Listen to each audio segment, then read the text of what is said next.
అధిష్టానం నిర్ణయమే శిరోధార్యమని ఎమ్మెల్యే కోనేటి ఆదిమూలమన్నారు. తిరుపతి జిల్లా పిచ్చాటూరులో నియోజకవర్గ స్థాయి సమీక్షలో ఎమ్మెల్యే పాల్గొన్నారు. కొందరు ప్రత్యక్షంగా తమతో పోరాడలేక నిరాధార ఆరోపణలు చేస్తారని మండిపడ్డారు.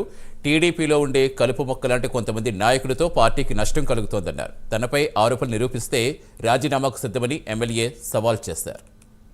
దళిత ఎమ్మెల్యే పైన ఇన్ఛార్జ్ చేసుకుని రావాలా? చేసుకుని తప్పే ఉంది, చేసుకోండి. నేను ప్రజల చేత ఎన్నుకోబడ్డ వాడిని, తెలుగుదేశం పార్టీ అభ్యర్థిని. చంద్రబాబు పెట్టిన బిచ్చుగాని నేను కార్యకర్తలు సేవ చేయడానికి వచ్చిన వాడిని.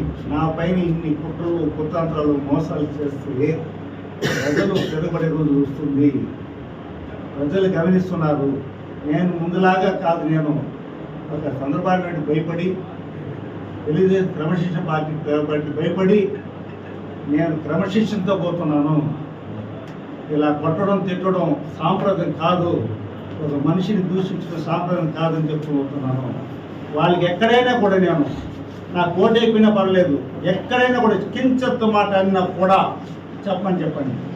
వాళ్ళపైన ఎక్కడైనా రిపోర్ట్ పెట్టమని కూడా చెప్పండి. నా పైన రిపోర్ట్ పెట్టించారు, నమ్మించి ద్రోహం చేశారు, గొంతు కోశారండి.